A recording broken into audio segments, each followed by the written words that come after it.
Team composition for defense looks like 2 support, 2 tanks, and 2 damage dealers. We've got Lucio and Symmetra to start things off.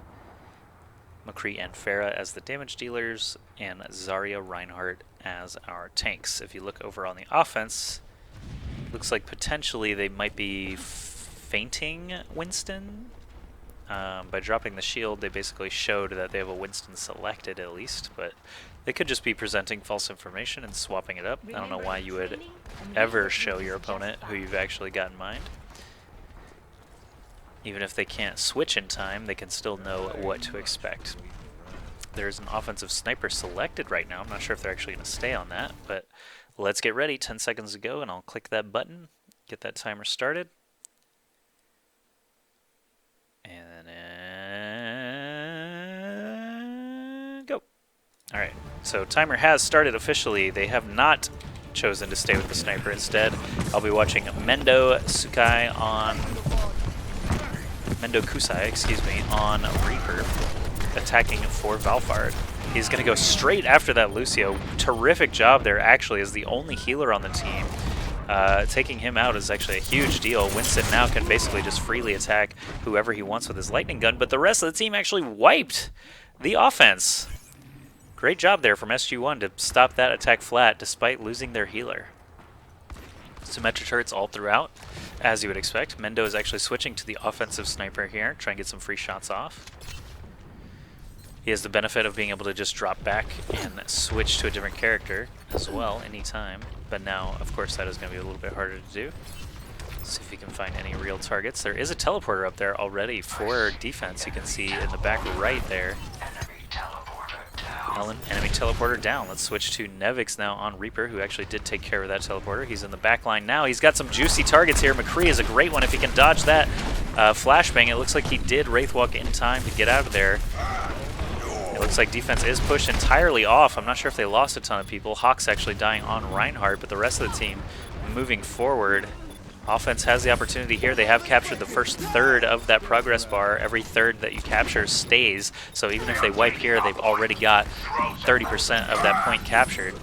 Switching back onto Nevix. No, he actually is down. So let's go on to Bruxy, who was normally playing Mercy, but now with this 3 tank setup, playing as Roadhog, and they're pushing forward super far here.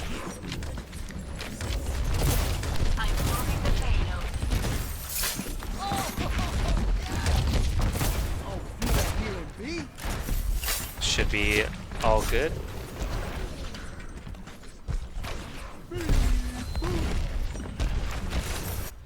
I'll do a better job of announcing the times. Gotta do a better job catching all that. Okay, so this payload is actually chugging along here. Not a whole lot to look at first-person-wise. Nevix actually moving forward. Let's go ahead and take his view, as he does have that Death Blossom, which is super important for breaking open chokes. He is going to go back and hug the payload here to heal back up to full. Also in range of Lucio to get some more help. There is that Zarya ult on both sides, actually. Lucio ult on offense keeps everybody alive on that side. Death Blossom coming in. Doesn't actually get a lot done, but several members of the defense are falling like flies now. Lucio goes down, and Farah won't last much longer with all of the attention drawn to her. So let's switch to that payload again. Try and catch the time here. 250.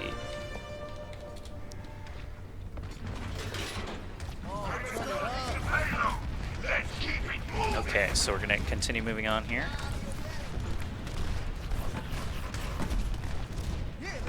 Let's take Clever's POV as the Reinhardt. He's going to be driving the action here for Valfard. They've already got a really good push going. Only 3 minutes in, and they're already very much on the last stretch here. A good Reinhardt pin and Earthshatter could just win the game for them. He doesn't have it quite yet, but that Fire Strike builds another huge chunk of ultimate meter. He's going to charge and clip Reinhardt, not actually pin him. That may have been calculated, actually. It looked like he turned away from Reinhardt at the last second. I'm not sure why he would want to not do so much damage, but bouncing him away could have been good as well. Reinhardt's shield goes up on both sides. There's the pin to knock him down. Barrage comes from the defensive player, but that is going to be it. About 3 minutes 40 something seconds. I'm sure they'll post the time, but that was super duper fast. Play of the game.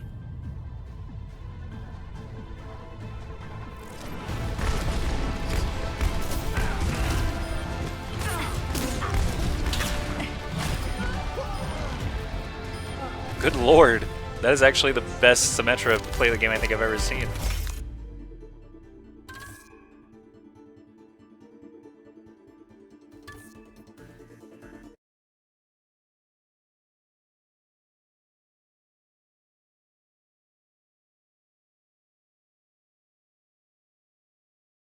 Sorry, OJ Simpson. I've been casting for 4 hours already on 5 hours sleep because I played Overwatch all night and I don't have any white lines available.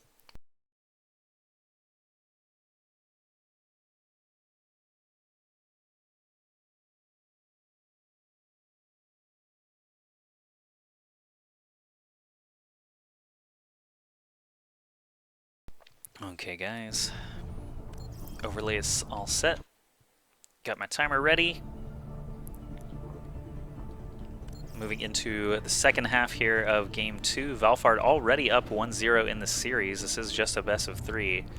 So if SG-1 cannot defeat that time of 3 minutes 46 seconds, that's wow, is that real? That's so crazy. That's super fast. Under 4 minutes on King's Row is incredibly hard.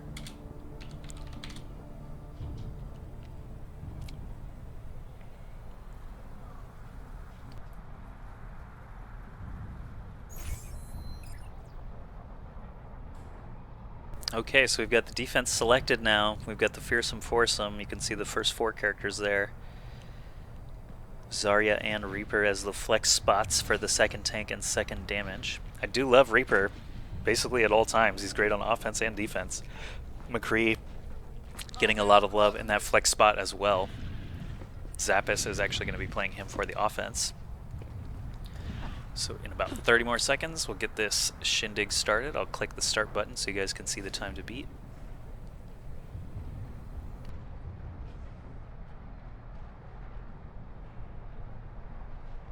The reckoning draws near.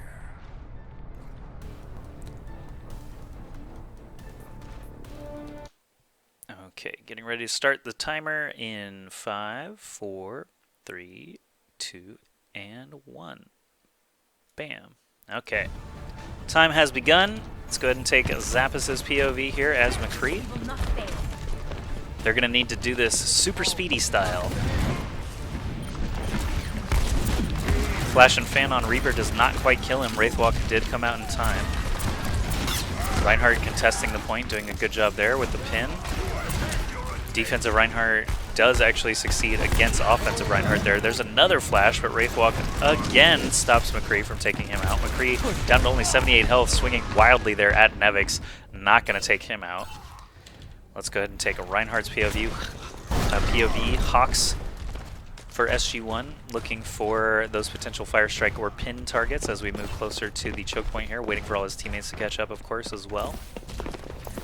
McCree and Pharah being the primary damage dealers for offense. They're going to just continue to shoot from behind Reinhardt's shield. Pharah, of course, will be peeking over walls and around corners. Winston already on the point. Reinhardt taking his time here, possibly looking for a pin target, getting full health back again. This is the point where I would just basically hit shift and hope you hit something. 76%, 82% toward that Earthshatter ult. That could be very pivotal. Looks like, again, not catching the full pin, bouncing the enemy Reinhardt away, 88% of that ult. There is a couple of a couple of ults going down. Reinhardt on defense, Zarya on defense, but Lucio's offensive ult doing a good job keeping people up. That barrage was actually what finished the job there, but the Mercy Res on offense picks everybody back up.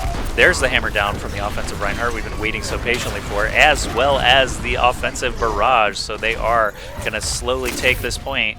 As we move the camera over here, you can hear the chime. They only have 2 minutes left now. 2 minutes left to complete the map. That's going to be extremely difficult. They did take a few minutes there just to cap point A, so they have to cap the rest of the map in about the same time it took to cap point A. SG-1 is on tilt, says Jogwater in the chat there. Zappis' aim is way off. Let's go ahead and see if he can go ahead and improve that. When he was getting assaulted by a Reaper, I can totally understand, you know, missing a few shots here and there when you've got a Reaper in your face after you've missed your flash grenade, your flashbang. Okay, so both tanks just staying on the payload as they should. 1 minute, 19 seconds left. It's going to be very difficult, don't get me wrong. Valfard may as well be playing Fnatic here in the next round. McCree looking for targets, not able to find anything. Let's actually get the payload cam caught up to the action just in case we have a flurry of ults. 1 minute remaining. This is the 1 minute warning for them to try and reach the actual end of the map. It could happen. I've seen crazy things happen. Defensive Zarya ult comes down. They're going to catch a couple of the offensive members, but with 2 dead now, Lucio and McCree both going down, Reinhardt going down. For only 45 seconds left. It takes about 20 to 30 seconds usually for a team to reset up to this point, and they've basically got the longest walk possible on this map right now, as they have to come from that very far spawn. You can see the red silhouettes all the way back there. Let's go ahead and take Zap as his POV, as he does have Deadeye available. He might be able to unplug this choke, but 25 seconds remaining means even if he gets a 6 kill here, they've got to sprint to the end, and defense would have plenty of time to respawn. 16 seconds left. They're going to go ahead and pop that Mercy Res, try and get something done, but this is, again, a foregone conclusion. Valfard will be your winners here for this lower bracket 3 match and move on to face Fnatic. Congratulations to them. And SG-1 with the GGs. Well played to SG-1. Hope we see more of them in the future. Hope you guys enjoyed that series. Valfard just doing a great job in both games 1 and 2 with very, very swift payload pushes. We must work together. Move the payload.